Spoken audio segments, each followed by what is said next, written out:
Hola, ¿qué tal? Acá estamos en un nuevo video de este Java con programar de Powdatail, décima edición. Para comenzar en este video hablaremos de las clases y los objetos en un enfoque más detallado. Este será el capítulo número 8, así que vamos al código. En este código hablaremos sobre la instrucción throw, que se utiliza para indicar un error. Para comenzar, importaremos la Java Until Scanner y crearemos una clase llamada main. En esta clase se incluirá el main y se creará un objeto de tipo scanner llamado input. Y luego crearemos una variable de tipo entero llamada número. Le pediremos al usuario que ingrese por pantalla el número un número entre el 1 y el 10. Luego a través de un if se comparará si este número está entre 1 y 10. En caso de que sea cierto, se escribirá que fue correcto, y si no, pasará estos. Estará la palabra throw, new, y se enviará esta excepción, que dice illegal argument exception, que significa que lo que sea escrito genera una excepción y nos escribirá esto: el número ingresado está fuera de rango.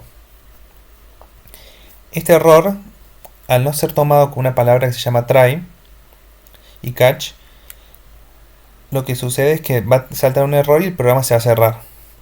Ahora vamos a correr el programa y vamos a ver qué sucede. Bueno, acá nos va a pedir un número entre el 1 y el 10. Yo voy a elegir un número más grande que el 1 y el 10, así podemos ver lo que nos tira el throw. Pon 15. Aquí podemos ver Java lang illegal argument exception, el número ingresado está fuera de rango. Bueno, vamos a ir a un siguiente código para hablar de otras cosas. Bueno, acá estamos en el siguiente código. Este código se va a llamar, va a ser una clase llamada timer. Va a tener unas variables enteras llamadas hora, minutos y segundos. Estos van a ser privados, por lo cual el usuario no va a poder ingresar desde otra parte que no sea desde esta clase. El timer,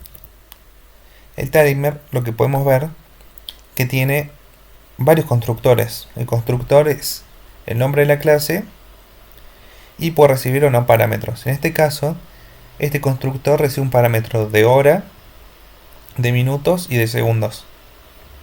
Entonces lo que hace, le asigna a las variables estas el valor de hora, de minutos y segundos. En cambio, este es otro constructor que si nosotros solamente le pasamos una hora, va a asignar el valor de hora, va a generar un nuevo constructor respecto al otro, enviándole la hora que recibimos y dos ceros que se van a guardar en minutos y en segundos. Y por último tenemos el método printTime, que sirve para mostrar por pantalla cuáles son las horas, los minutos y los segundos. Ahora vamos a la clase main para probar esto. Se crea un nuevo reloj con el constructor 5, 10, 2. Ejecutamos el programa.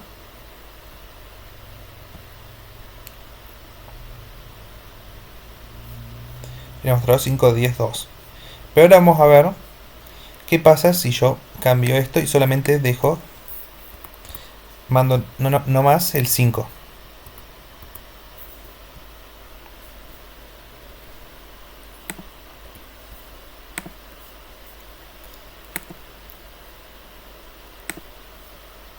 Si yo mando el 5, lo que va a suceder es que se va a llamar al otro constructor que solamente recibía un solo entero, que era la hora, y luego los otras dos variables le va a poner un 0. Como podemos ver, hora 5, minuto 0, segundo 0. Bueno, vamos al siguiente código. Pero antes de irnos, quería mostrarle cómo con la palabra clave this puedo llamar dentro de este constructor al otro constructor. Eso es muy importante tenerlo en cuenta. Ahora sí, vamos al siguiente código. Bueno, aquí estamos en el siguiente código. Esta es la clase empleado. La clase empleado va a tener las variables globales, los parámetros que va a tener esta clase va a ser count, contador, que va a ser un entero estático, un string, que se va a llamar en primer nombre, first name, y otro string se llama letName. El constructor de esta clase va a recibir el primer nombre y el segundo nombre, el apellido. Las va a asignar con la palabra clave this a estas variables, a estos parámetros que tiene la clase. Y por cada vez que se llame el constructor se va a incrementar el contador. Y se va a mostrar por pantalla que se creó el constructor. En cuánto está el contador y el primer nombre y el apellido de la persona. Luego tenemos estos métodos que es para saber el nombre, el apellido y pasar el contador. Vamos al main. En el main, ¿qué realizamos? Lo primero que hacemos es ver cómo está el contador. El contador va a estar en 0 al principio. Y luego se van a crear dos objetos, E1 y E2, que van a ser de tipo empleado. Y se le va a enviar el nombre Susan y apellido Baker y Bob Blue como nombre y apellido. Luego se muestra en pantalla empleado después de la instancia y te muestran el contador cuando se crea el primer objeto y el contador después en el segundo objeto. Vamos a ver qué sucede. Aquí podemos ver que los empleados antes de la instancia es 0, porque todavía no se llamó nunca el constructor. Creamos el constructor y el contador va a ser 1, pues le sumamos 1 en este caso. Luego, cuando llamamos de vuelta el constructor para crear el segundo objeto, se le va a sumar al contador, se le va a sumar de vuelta 1. Luego podemos ver que estamos acá, que el contador de cada uno va a ser 2, van a tener el mismo contador. Eso es debido porque es una clase estática. Y después lo que vemos aquí es que recibimos el nombre de cada uno de los empleados porque es el objeto 1 y el objeto 2. Bueno, vamos al siguiente código. Cabe aclarar que la palabra static puede ser llamada, cuando son declaradas de forma estática, pueden ser llamadas sin antes haber creado ningún objeto. Esas son las virtudes que tienen las palabras static. Bueno, ahora sí vamos al siguiente código. Aquí lo que vamos a ver en este código es importar una clase de forma estática. ¿Qué sería esto? Que también van a venir las variables que están creadas en otra clase sin tener que usar ningún método para utilizarlas. Por ejemplo, aquí lo que podemos ver que al importar la clase math tenemos el método squared, que sería aplicar la raíz cuadrada a 900, por ejemplo. Después tenemos el método sale, que lo que hace es recibir un double. Nosotros al enviarle el double, lo que hace es transformarlo a un número entero. O sea, lo que hace es eliminar los números con coma y acercarlo al número entero más próximo. Después veremos lo que hace. Luego tenemos el número e, que esto lo conseguimos gracias al static, y a pi, que no necesitamos ningún método para llamarlo, sino pues son las variables que se encuentran dentro de la clase javalang math. Ahora vamos a correr el programa. Como podemos ver, el número más, la raíz cuadrada de 900 es 30. Después el número entero más próximo a menos 9, evitando la coma, sería menos 9. Después tenemos el valor del número e y el valor del número pi. Ahora vamos al siguiente código. Bueno, acá estamos en el siguiente código. En este código vamos a hablar de los tipos enum para crear conjuntos constantes. Para eso primero creamos la clase main y dentro creamos un public enum book. ¿Qué sería esto? Esto sería como un mini objeto, una mini clase en forma criolla, que se podría decir que la podemos usar cuando nosotros queramos. Aquí podemos ver que esto tiene valores constantes, que cuando nosotros escribimos JHTP, tenemos estas dos variables que son de tipo string, son cadenas de texto que después las podemos llamar. Aquí creamos las variables de distancia, que serían final, o sea que nunca variarían. ¿Y qué sucede? Nosotros creamos el objeto book, que este es el constructor al cual le ponemos un título y copyright. Y se le asigna, sería este sería el título y este sería el copyright. Después tenemos el método para recibir el título y el método para recibir el copyright. Este sería el final del enum. Luego entramos al main y aquí testeamos cómo funcionan los enum.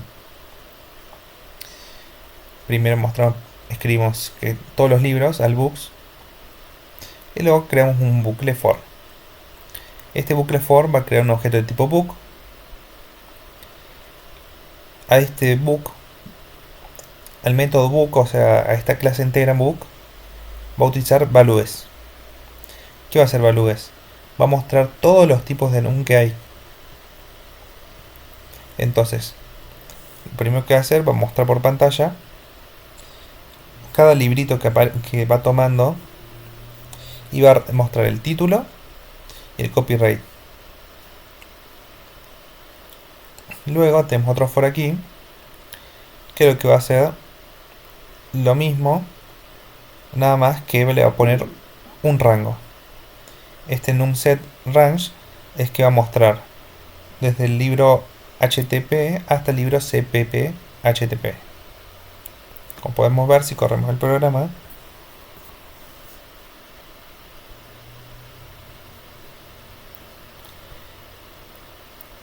que escribe al books, aquí recorremos todos los libros utilizando value y mostramos el título y el copyright.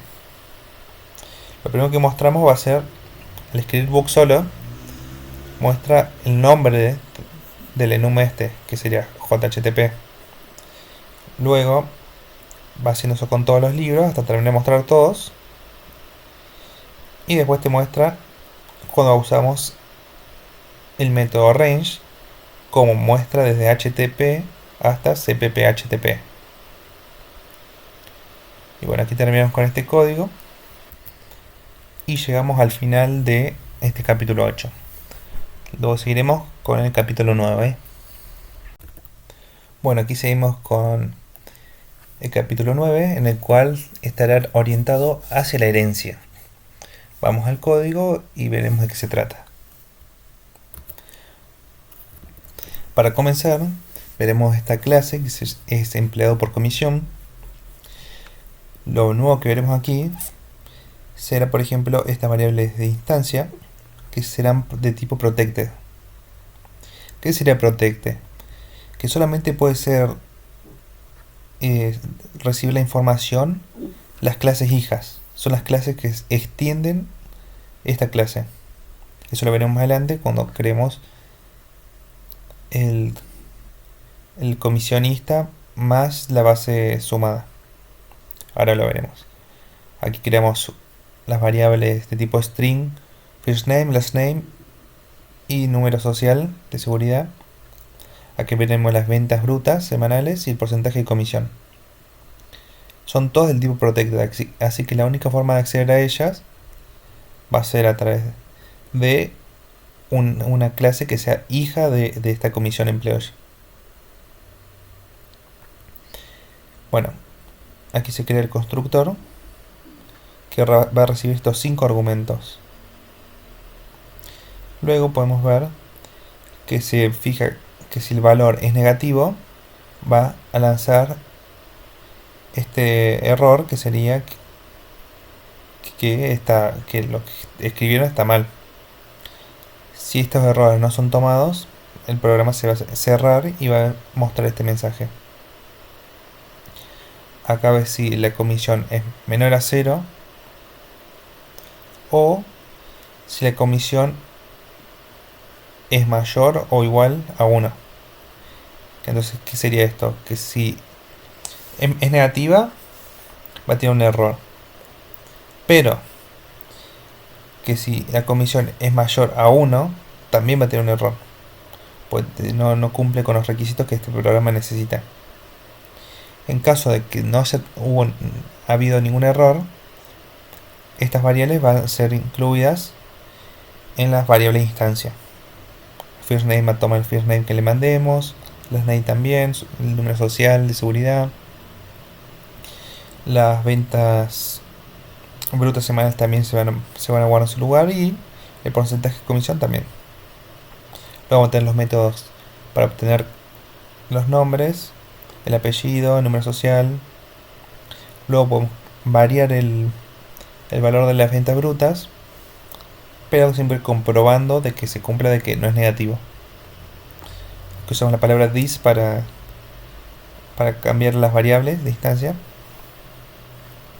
Y bueno, vamos viendo que nos retorna el porcentaje de comisión. Acá también podemos cambiar el porcentaje de comisión pasando por parámetro un ratio de comisión. Y bueno, los va comparando y los va guardando donde tendré que ir.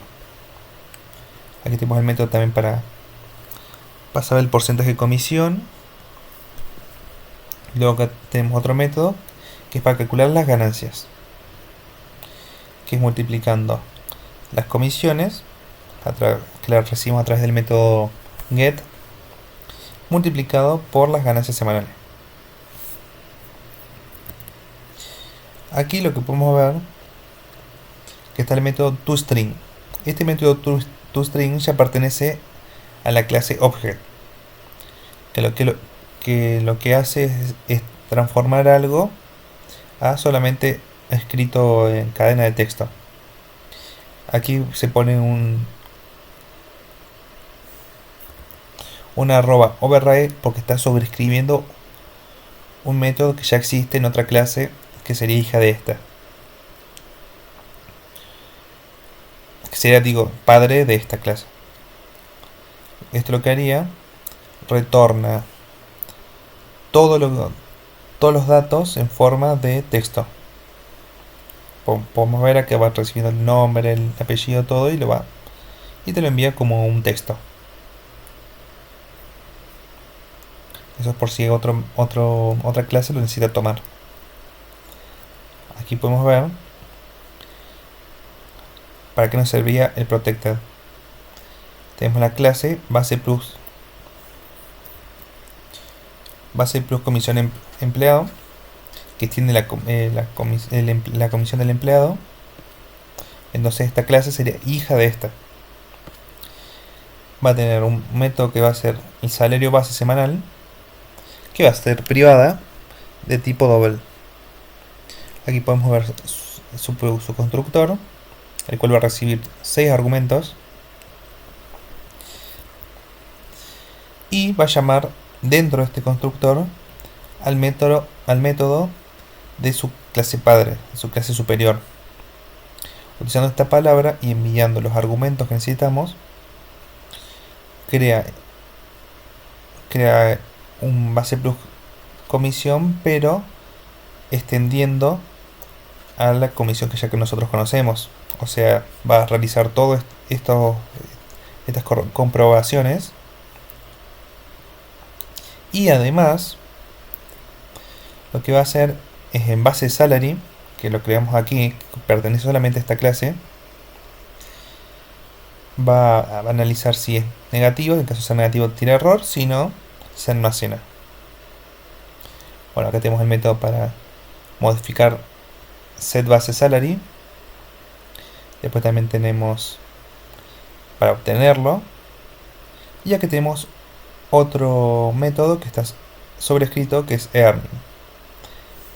Earning va a consistir en sumar el salario base más la multiplicación que vimos aquí,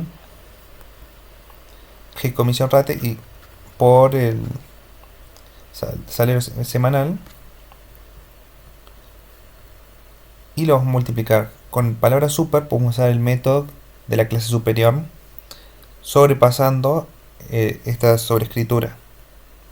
Aquí podemos ver otro toString, que es lo que hace. Muestra el método de la clase padre, de la clase superior, pero también le agrega el método de la... me equivoqué. Muestra la clase de la clase superior, pero también le agrega una partecita mostrando el salario base. Ahora nos vamos al método main para corroborar todo lo que hicimos. Aquí podemos ver que creamos un objeto de tipo base plus comisión employee y se va a llamar employee y va a crear el objeto enviándole su nombre, su apellido, el número de seguridad y qué más recibía la clase, el nombre, el apellido, el número de seguridad, gross sale, comisión rate y base salary, porque este método recibía 6 argumentos. Bueno, aquí vemos la información de los empleados, recibiendo el get, todos los get, vamos a realizar todos los get para ver toda la información. Luego vamos a cambiar el valor del salario base. Y por último vamos a realizar el método toString para poder ver la información de otra forma, como estaba hecha dentro del método. Ahora ejecutamos. Como podemos ver, nos muestra el nombre, el apellido, el número de seguro social, como está todo, todos los datos que nosotros hemos escrito acá. Luego también vemos la información que nos brindaba el toString. Nos muestra todo, solamente que le cambiamos el salario base. Y ahí, bueno, y aquí terminamos con el capítulo 9, que habla más que todo de lo que era la herencia, cómo utilizar las palabras super, que es para llamar a los métodos de las clases superiores o constructores de las clases superiores. Como podemos ver aquí, esta clase que extiende a comisión employee lo utiliza muy seguido. Super, muchos supers. Bueno, nos vemos en el siguiente capítulo. Hasta la próxima. Bueno, aquí estamos en el capítulo 10. En este capítulo vamos a hablar de polimorfismo e interfaces.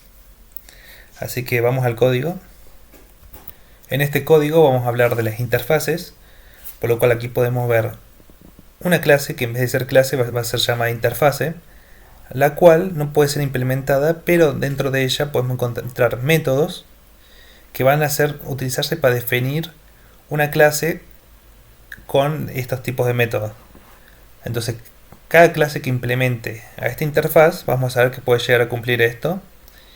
Y también dentro de esta interfaz podemos poner algunas constantes, por ejemplo pi o alguna constante que necesitemos para el programa. Aquí podemos ver la clase que la utiliza, la clase es calculadora, que implementa esta interfaz y calculadora. En esta clase podemos ver también el método suma, resta, multiplicación y división, y su constructor que no recibe nada ni hace nada. Aquí podemos ver que se crea el objeto calculadora y en el objeto calculadora se realiza cada una de estas operaciones. Como podemos ver, si ejecutamos el programa, se realiza eso: 8 más 2, 10, 8 menos 2, 6, 8 por 2, 16 y 8 dividido 2, 4. Vamos al siguiente código en el cual vamos a hablar de polimorfismo. Este es un código que inventé yo para explicar el polimorfismo, en el cual podemos ver una clase que es abstracta. ¿Para qué sirve esta abstracta? Sirve que no se puede implementar, pero puede ser madres de otras clases, las cuales van a utilizar sus métodos y van a cumplir todas las mismas cosas. Por ejemplo, en este programa se va a tratar de un minijuego en el cual tenemos un arma y puede haber distintos tipos de armas. Pero sabemos que estas armas pueden disparar y ser recargadas y van a tener una munición y una cantidad de munición y un tipo de munición. Vemos esta clase utiliza la palabra clave protected, que significa que solamente pueden utilizar estas variables las clases que extiendan a la clase arma. ¿Qué sería que extiendan? Serían que utilizan estos métodos, y eso se podría realizar si nosotros ponemos la palabra clave extends dentro de las clases de estas ciertas armas como lanzallamas y metralleta. Después aquí vemos el constructor, el cual constructor guarda la información que recibe respecto al nombre, munición y tipo de munición dentro del objeto que se cree. Después tenemos el método disparar, que lo único que hace es mostrar por pantalla que se apretó el gatillo, porque estas armas sí o sí se disparan si apretamos este gatillo. Después tenemos un método abstracto, que este método abstracto sirve para definir que estas armas se van a recargar, pero cada arma tiene su forma de recarga. Puede tener más munición, puede variar algunas cosas. Y después tenemos estos métodos que nos podrían ayudar, que es para obtener la cantidad de munición que tiene y para setear para una nueva cantidad de munición. Aquí nos vamos al método lanzallamas, en el cual podemos ver que extiende arma, y su constructor lo que realiza es llamar al super. El super sería el constructor que hay en arma. Disculpen, el constructor que está en arma, y le pone el nombre lanzallamas, le manda su valor de munición máximo y el tipo de munición que tiene. En este caso sería el litro, porque sería algún combustible para encender la llama. Después tenemos el método disparar, que es override, porque está sobreescribiendo al método de la clase superior. Pero dentro de este método se utiliza el super punto de disparar, porque se está apretando el gatillo, entonces nos muestra por pantalla que se apretó el gatillo. Luego se corrobora que la munición sea mayor a 20, que es lo que necesita para disparar. En caso contrario, va a recargar. Y cuando disparamos nos va a mostrar fuego o va a mostrar información que se disparó el arma. Y luego se le resta 20 de munición a la munición total del objeto que esté creado. Luego el método recargar lo que va a realizar es tener un entero que se llame carga, y carga va a tener el valor de la munición actual menos el valor máximo de carga, y lo que va a hacer siempre nos va a dar un número negativo, así que lo restamos, lo multiplicamos por menos 1, y eso es lo que nos va a dar el valor de la carga. Luego se lo sumamos a la munición, y eso nos va a dar un cargador completo. Nos va a mostrar por pantalla que la arma ha sido recargada y con cuántas balas se cargó o con cuánta munición se cargó esta arma. Podemos ver que mi metralleta es totalmente igual, nada más que hacer otro tipo de arma. Va a disparar menos balas y va a mostrar por pantalla otras palabras, pero el sistema de recarga es muy parecido, solamente con 30 balas, y entonces podría modificar en la clase abstracta para que se pueda cumplir por igual por los dos, nada más que variando este menos 30, pero bueno. Lo hice de esta forma porque me pareció más rápido para mí, pero pudo haber sido mejor. Aquí podemos ver el main. En el main tenemos un booleano que se llama jugar, que es igual a true. Luego creamos el objeto arma 1, arma 2, que uno es una lanzallamas y otro es una metralleta. Después tenemos el escáner. El escáner lo utilizamos para recibir variables por afuera, escritas por el usuario. Y el entero opción.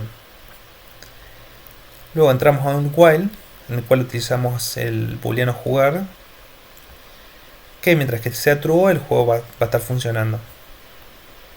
Luego nos muestra por pantalla un menú en el cual están las diferentes opciones para realizar. Y tenemos el input, el cual recibe un entero y lo guarda en opción. Así podemos elegir qué opción queremos hacer, qué arma disparar, cuál queremos recargar o si nos queremos en el juego. Ahora corremos el programa.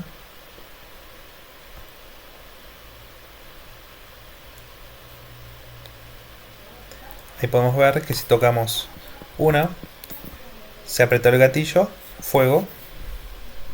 Y si apretamos varias veces, se van a vaciar las armas, las municiones, y se va a recargar el arma.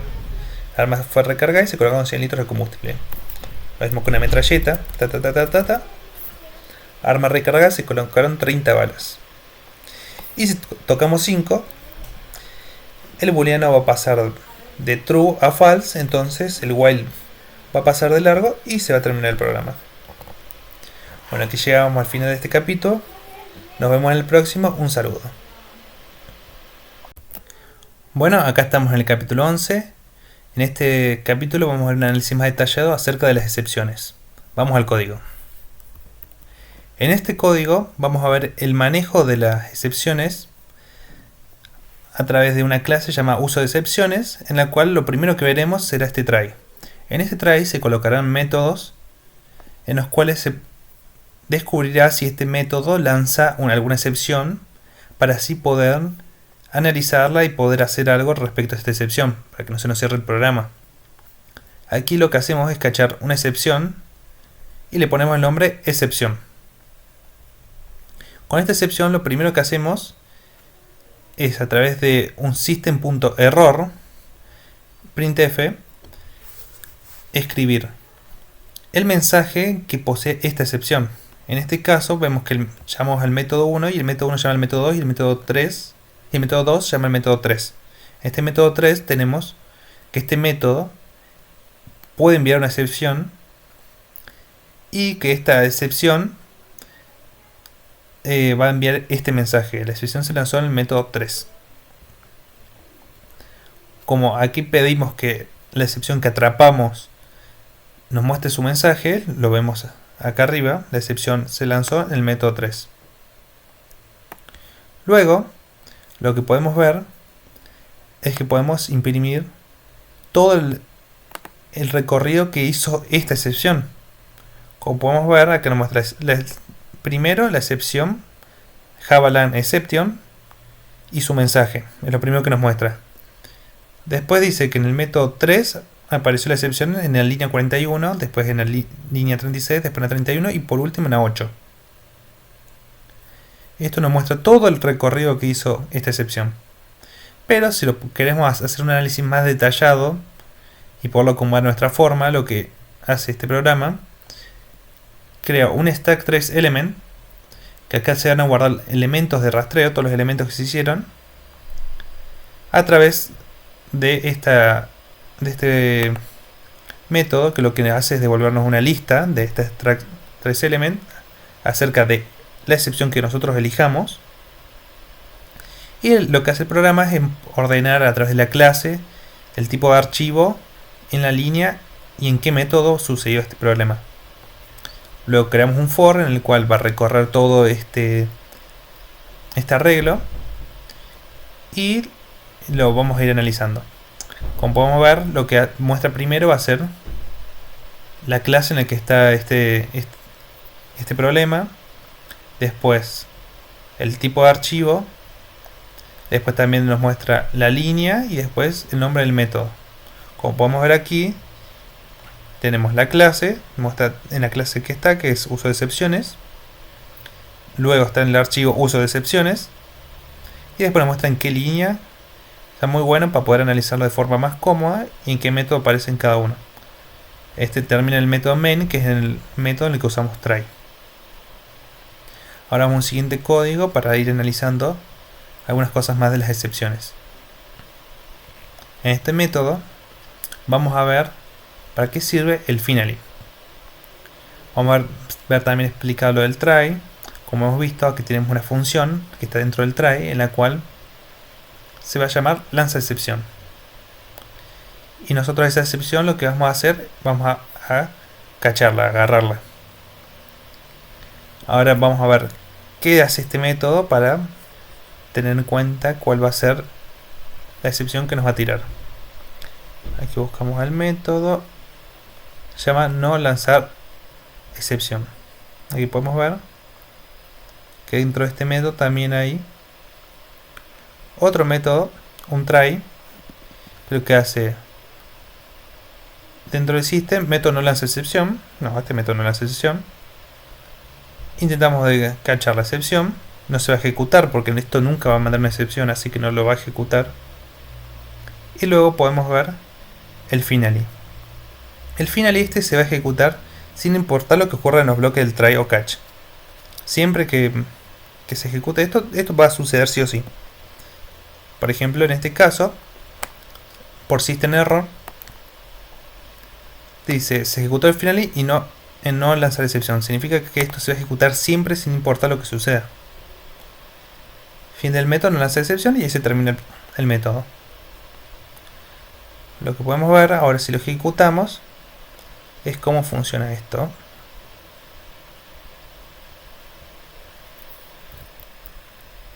Bueno, el método que vimos recién era no lanza excepción, que en ese se incluía el finally, que se ejecutaba sin importar lo que haya sucedido arriba, por más que no haya una excepción en un system.out, se ejecutaba esto.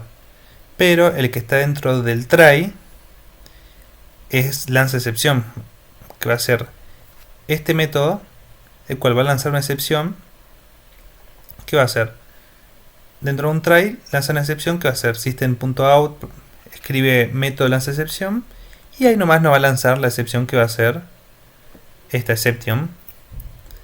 Genera la excepción y la atrapa al mismo tiempo, y lo que realiza la excepción se manejó en el método lanzar excepción. Lo que podemos ver, que vuelve a lanzarla para procesarla más adelante dentro del try superior.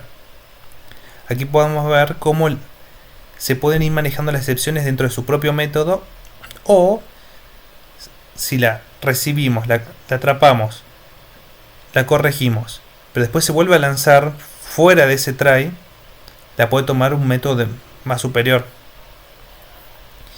Y bueno, y aquí tenemos el finally, que se va a ejecutar sin importar de que haya sucedido algún problema o algo, o se haya lanzado alguna excepción.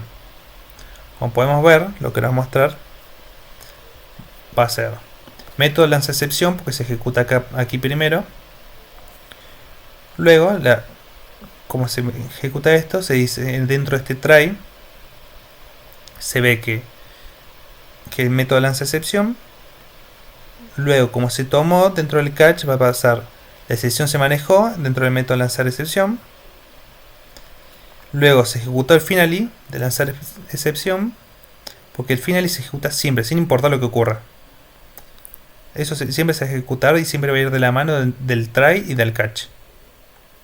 Y bueno, después se ejecuta el método no lanzar excepción, y muestran también, por más que haya una excepción o no, se va a ejecutar siempre el finally. Bueno, aquí llegamos al final de este código y nos vemos en el próximo capítulo. Hasta pronto.